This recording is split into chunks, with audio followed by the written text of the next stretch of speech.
Hey everyone, I'm in California, and you're here, and that makes me happy. This week we want to challenge you on the subject of dating. Now, dating isn't mentioned anywhere in the Bible. It's more of a modern cultural idea. It's very different from the way they did it in biblical times. They used to have arranged marriages where you would have to trust your family to go out and pick your husband or your wife for you. And I know I'm very grateful that we don't live in those days.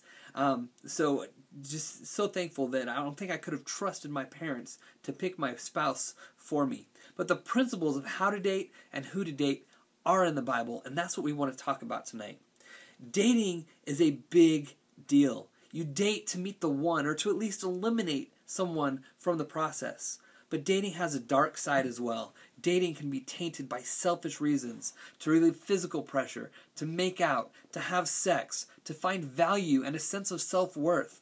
But dating is all about discovery, not physical exploration and discovery, but about discovery of the type of person that God has for you and the type of person that you need to be looking for.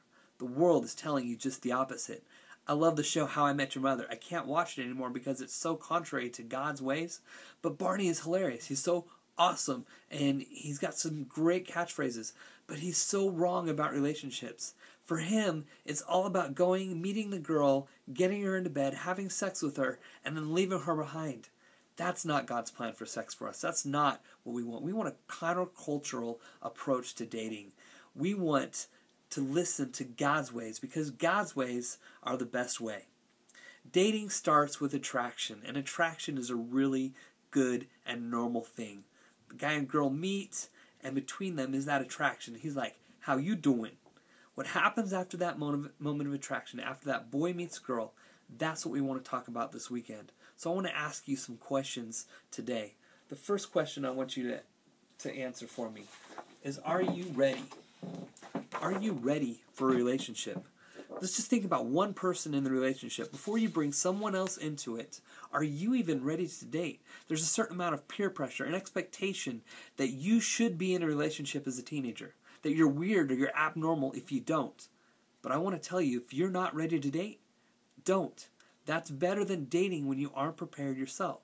So the best question you can ask for yourself is this: am I in this for me? If you are, it will bring pain into the relationship. When all you can think is, what can I get, instead of what can I give, then you're setting yourself up for a short-term relationship where you go from girl to girl or from guy to guy, consuming what you can and then moving on. Some of you have experienced a guy or a girl like that, all about him or her and all about their needs and moving on when they've gotten exactly what they wanted from you. 1 Corinthians 13, you guys read it with your small groups, says that love is not self-seeking.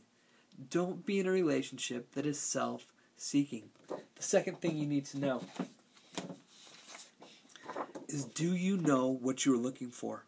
So many people, they don't know what they're looking for. You think, oh, I'm looking for a sexy body, or I'm looking for character, or the right height, or a good personality, or humor. The story of Isaac and Rebekah in the Bible is a story of an arranged marriage, but they had a list of what they needed for each other, and they met that list, and they found happiness and contentment in that relationship.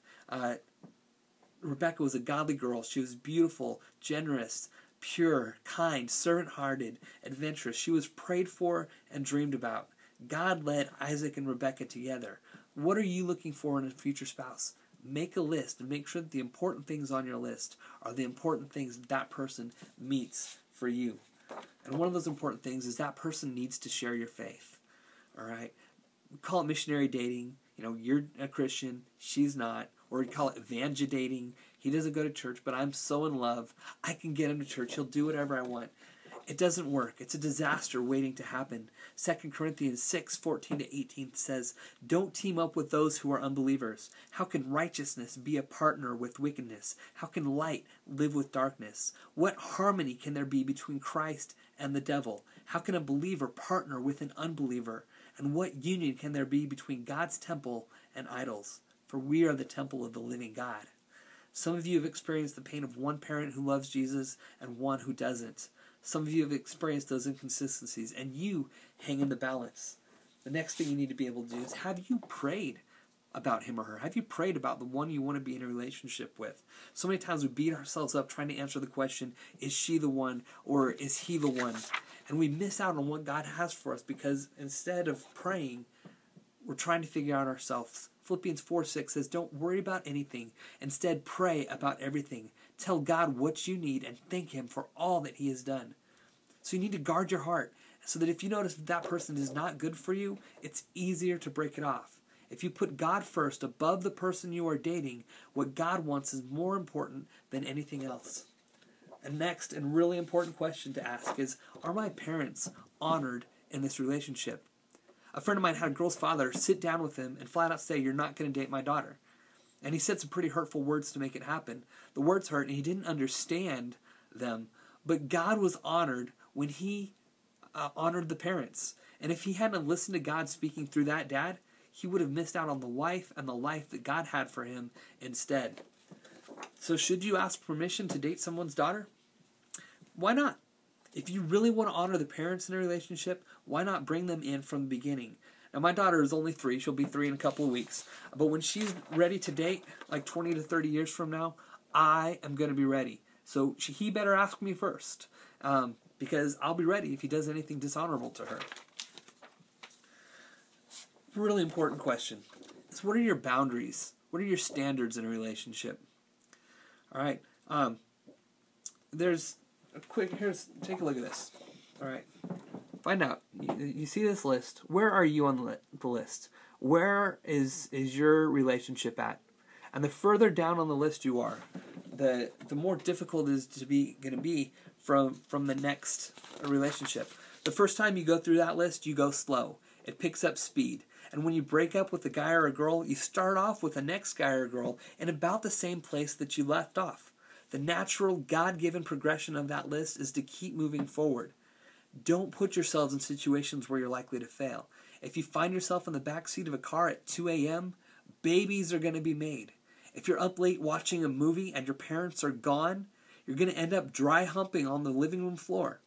Boundaries and standards are critically important, but so is staying out of bad situations in the first place. Proverbs 6:27 says, can a man scoop up a flame into his lap and not have his clothes catch on fire? If you're in a dangerous situation, dangerous things are going to happen. And so you need to make sure that your relationships have more than a physical relationship. You need to make sure that you have good communication, that you're emotionally connected, that the person understands your emotions, that you're spiritually connected, that you guys understand who each other are in Jesus and what Jesus wants for your relationship. Because once a relationship has selfish motives, you're quick to progress to just a physical relationship. And I've seen it, and I'm sure you guys have experienced it too. Once it becomes selfish, it's so easy just to become a physical relationship, and those dangerous things happen. Mark 10:6-8 says, but at the beginning of creation, God made them male and female. For this reason, a man will leave his father and mother and be united to his wife, and the two will become one flesh. So they are no longer two, but one flesh. Therefore, what God has joined together, let no one separate. God's got an important plan for relationships, for dating, for all that stuff for you. And we need to understand that God's plan for you is good, and it's the best way. So you need to ask yourselves all of these questions in your relationships. I heard the story of an elderly man this week who was on his deathbed, literally taking his last breaths, and they asked the minister to come over and pray for him. And as soon as he was done praying, his wife, they'd been married years, leaned over, kissed him on the forehead, and said, "You are my hero." And I just thought that was such a great story. That's the kind of relationship I want you guys to have. That's the kind of woman I want you to marry. That's the kind of man I want you to date and marry. It's a good relationship. It's where you need to be. I love you guys. And we talk about this stuff because God wants the best for you. Look forward to seeing you next week. I hope you're having a great week. Enjoy being out of school now, and we'll see you next week. Love you guys. Enjoy our small groups.